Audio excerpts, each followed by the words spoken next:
Thank you for downloading this podcast from The Reedy Clubby Show on Talk Radio 702 and 567 Cape Talk. For more, please go to 702.co.za or capetalk.co.za. Some respect the property of others. What are you doing to lead us a? The Naked Scientist on Talk Radio 702 and 567 Cape Talk with Reedy Clubby. Chris, good morning to you. Hello. Lovely to chat to you. As always, our lines are open for you. Take advantage of this time with Chris Smith, the Naked Scientist. If you missed the show or you want to listen to it again, then you can download the podcast around 1 o'clock. But right now, live on air, we're taking your calls on 021 446 0567 011 883 0702. Chris, let's start with this email from last week from Kuliso, who says it is claimed that the continents of the world were once one continent and they separated through the process of continental drift. Can you tell us about that, Chris? That's definitely true. Good question, Kaliso. Yes, once upon a time, or not so long ago actually, all of the major continents of the Earth were all jammed together in one supercontinent, and they have since divided. And the question that Kaliso is sort of asking is, well, if you've got one landmass, how do they all separate? And also, how can one go one way and one go the other way? And the answer is that these pieces of the Earth's crust, the thick, heavy-duty stuff on the outside of the planet, they're all floating on the mantle, which is a more viscous material deeper down, and they're not actually physically joined together.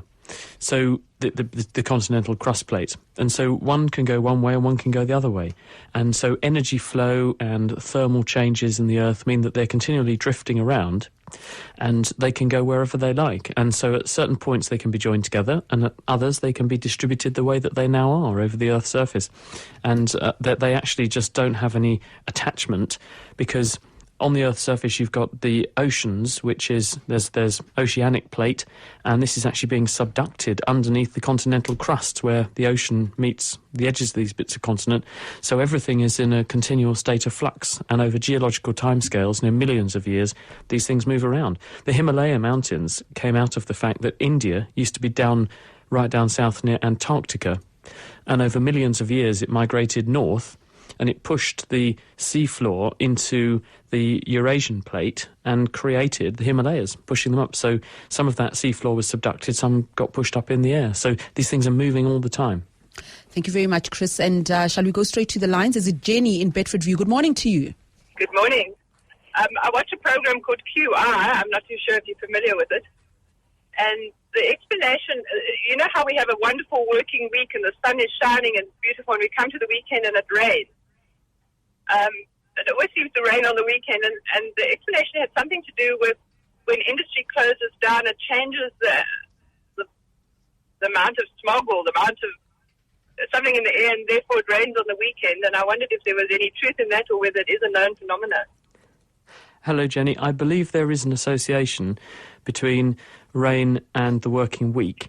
And yes, you're right, that when you have things like industry, also people going to work in cars and public transport, this all contributes to particles and heat in the atmosphere, and this can have a climate-changing effect.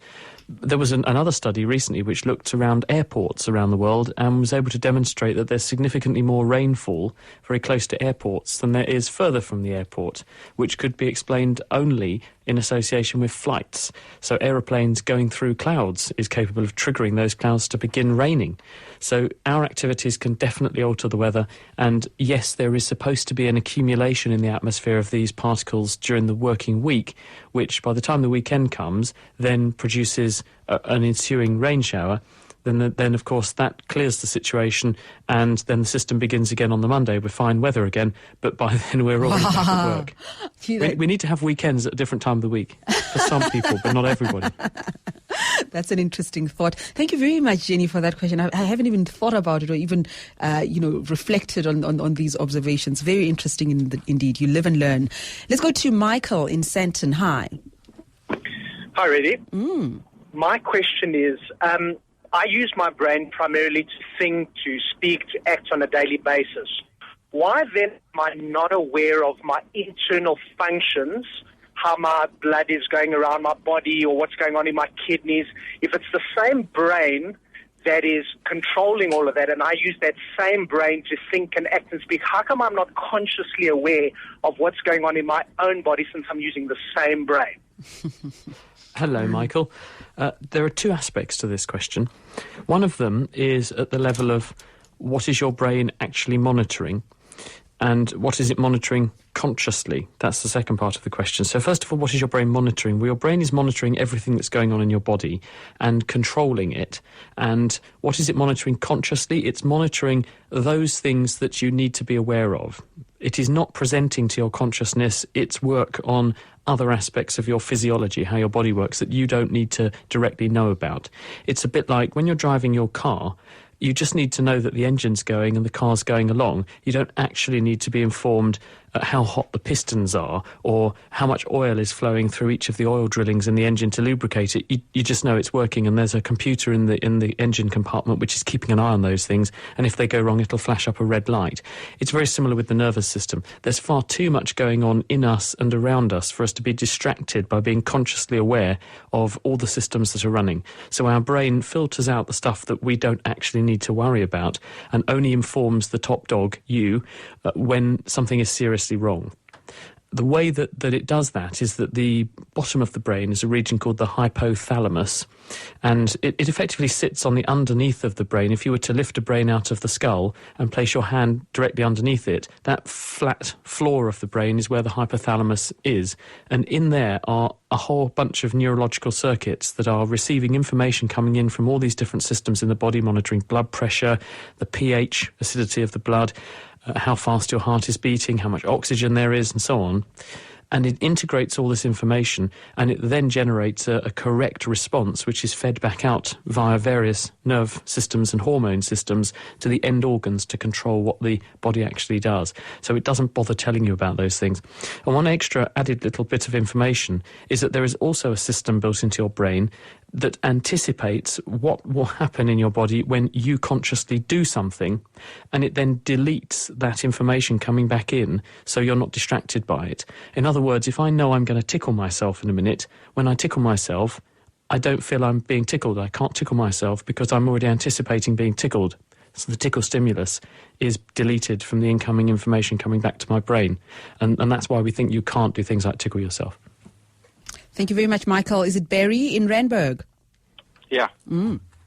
I was just wondering, the winter solstice is coming up, but when it comes around, the sun doesn't start coming up earlier, or later, until about 10 days later. I wonder why that is. Hello, Barry. Well, the reason for this is, as one person put it to me, that the path of the sun around the Earth isn't a perfect circle, it is an ellipse. And as the sun goes on that ellipse, then as it goes along the long side, are you familiar with the shape of an ellipse? Yeah? Barry? Yes, yeah. Okay. So as the sun goes along the long side of the ellipse, then there's going to be an effect. Sorry, not the sun. As the Earth goes along the long side of that ellipse around the sun, then there's going to be a period where the Earth is going to be turning a little bit, but it's also going along a lot more. And that has the effect of, it's almost like slipping gears on a bicycle. So it will actually have the effect of changing the time at which the sun is rising and setting, but the overall day length is not going to change very much. And that coincides with when these solstices happen. I think the best thing to do is if you grab a piece of paper and draw a sun as a dot in the middle of the paper, and then draw an ellipse around it, and imagine the Earth turning as it goes around, because the Earth turning is day and night, obviously, and going around the sun is the year, the seasons.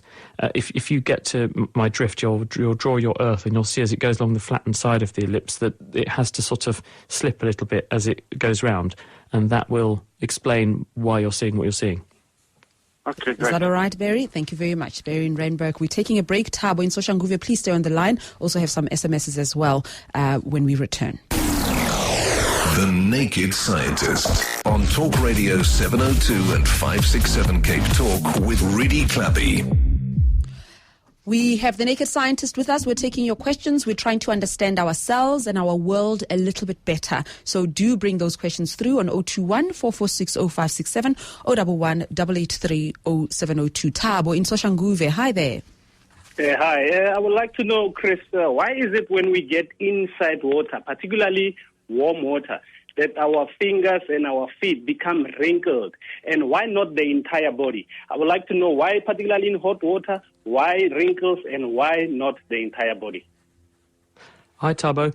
Well, there's a number of theories about this. One of them is just that on the fingers, you've got a lot of dry, dead skin, which is there to protect your fingers because you do a lot of feeling with them, and that when that water gets into the dead skin, it causes the skin cells to swell up a little bit, and rather like railway tracks that are bucked on a hot day, there's not enough space for them to fit because the gaps aren't big enough so they can bend. That's why you leave a bigger gap in the railway tracks. It might be that the cells all ram into each other and throw the skin into lots of ridges and folds, but more recently, some scientists in England actually said, well, they've got another theory, and they reckon that this is a neurological reflex, and they think that this happens to give fingers the equivalent of tread-on tyres, so that when we were fishing or when in primitive days, early on in our evolution, when we were immersed in water, we would get a better grip on things we were trying to cling onto, or when we were fishing, we'd find it easier to grab things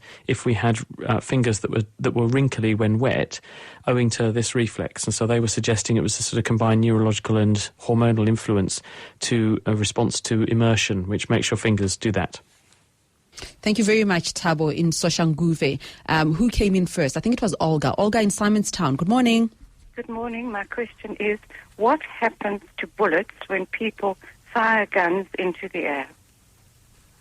Hello, Olga. You sometimes see this when there's been some kind of protest or some coup comes off, and then lots of people fire their guns straight up in the air in protest, and you think, oh, well, does this matter? Well, it does matter, and every year people are killed in certain countries by bullets that have gone up, because what goes up must come down. Now, there's two aspects to this. When the bullet leaves the gun, you're giving it some kinetic energy, and the bullet is working against gravity to go upwards, because gravity's trying to pull the bullet down. Therefore, the bullet will climb to a height where it has gravitational potential energy equivalent to the kinetic energy it had when it left the gun, minus a little bit of air resistance. It then comes falling down again, and it converts the gravitational potential energy back into kinetic energy, minus a little bit of air resistance again. And so the bullet can actually end up coming down almost as fast as it left the gun, which means it's going at a potentially fatal speed. But there is a wrinkle to this, and this was actually tested on a TV program in America. It seems to make a difference whether you fire the gun directly upwards or whether you fire the gun at an angle. If you fire the gun directly upwards, the bullet goes to a very great height, it stops instantaneously and then begins to fall, and as it falls, it tumbles over itself, and this means that it attracts a greater degree of air resistance and therefore slows down more than if it were travelling like a bullet normally does in this spiral straight line. If, on the other hand, you fire the gun at an angle so that the bullet goes through the air in a smooth arc, the bullet does not tumble in this way, it just continues to describe a smooth arc and will attract less air resistance and therefore will be travelling faster and could potentially hit someone fatally were it to arrive in the vicinity of someone's head on the way down. So it's a dangerous practice to fire your gun up in the air, and people shouldn't do it. Okay, Olga. Were you thinking of firing some bullets in the air, Olga? Absolutely not. But whenever I see it happen, I can't understand it. Yeah. Thank you for your Thank you very much. Thank you. Let's go to Farai in Bryanston. Hi. Hello, Rudy. My question is intuition, premonition, sixth sense, whatever you want to call it. Is there a scientific, physiological process that takes place for us to experience these moments? Hello, Farai. People have looked very hard for this, and there are lots of studies which claim to have found some evidence for people being able to predict things or people having sixth sense or near-death experiences. they are counterbalanced by many studies that don't seem to find this effect. But we think there might be something called a publication bias going on here, which is that if you do a study and you seem to get an effect, it's so extraordinary that people rush to publish it. Whereas people who do all these studies and they don't find any effects, then they're going to be less enthusiastic about publishing the effect, and they're also probably going to face more criticism, and they're probably going to find it harder to publish a negative result. So people won't publish it. Therefore, the market may be skewed by the fact there appear to be more published cases of things really happening than not happening. There's no convincing or compelling evidence for why we ought to be able to tell the future or have a sixth sense over and above what our brain can do for us anyway, which is our brain is very good at spotting patterns and drawing together conclusions based on a range of different elements, some of which we may not be conscious of. So we're very good at picking up and responding to signals in the environment. Not all of them may be obvious to us that we've responded to them. You don't, for instance, notice when the temperature changes slightly, but your skin certainly does, and it very subtly adjusts the blood flow through the skin. You don't know that's happened. Doesn't mean that your brain isn't subtly telling some other part of your body, hey, look, it's getting a little bit cold, maybe you should think about going home early now because the temperature's dropping, and it plants the seed of a thought in your mind, I might go and get my coat in a minute, without you realising that. And you could say, oh, well, I've anticipated it's going to get cold tonight, so I better go and take a coat with me. I think that's probably more what's going on than actually anything spooky.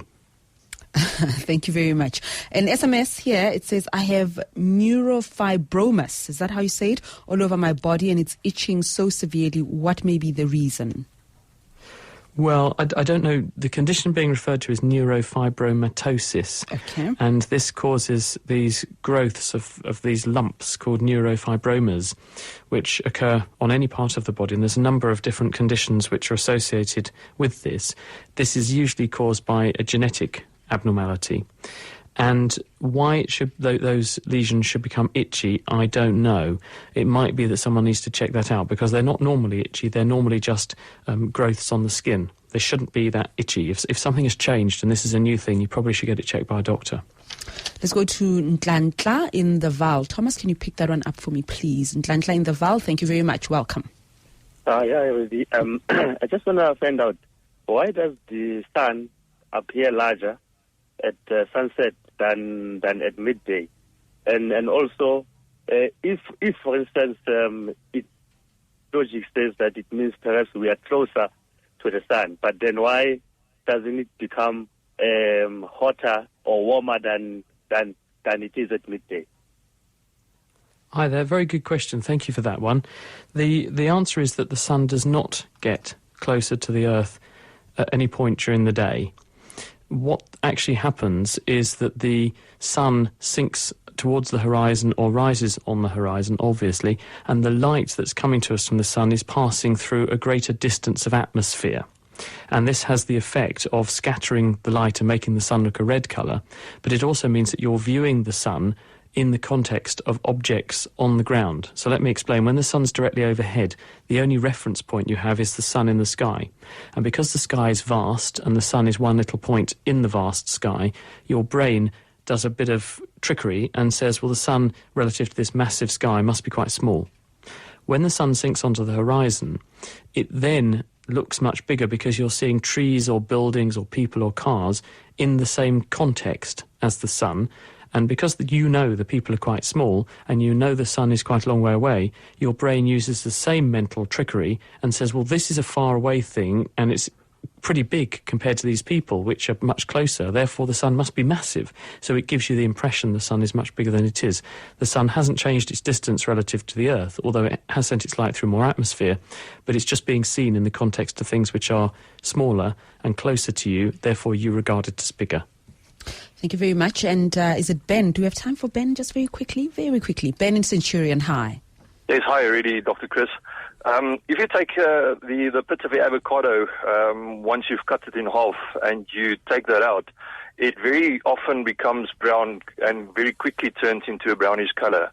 If you take the avocado and you chop it into pieces and make a salad with it, and you, let's say, for instance, put it in the fridge, and you take that same pit and put it in between the salad, it then seems to keep a bit longer and not become, brown that quicker. What is the scientific connection there? I can only think, Ben, I don't know the answer, but I can only think it could be to do with two things. One could just be moisture. That's, I think, the most likely, because avocado, it's lovely moist flesh, isn't it? And if you put the pip there in the context of that nice moist flesh, it might keep the pip surface more damp. And if it's more damp, that may prevent it undergoing whatever causes that colour change. The other possibility, perhaps there's some kind of antioxidant in the fruit flesh. And when it's in the context of that antioxidant, it stops it maturing onto that darker colour, take it away from that, and it's then divorced from that antioxidant effect, and it does go dark. I'll have a look into that one, but I think it's more likely to be the drying effect rather than anything else.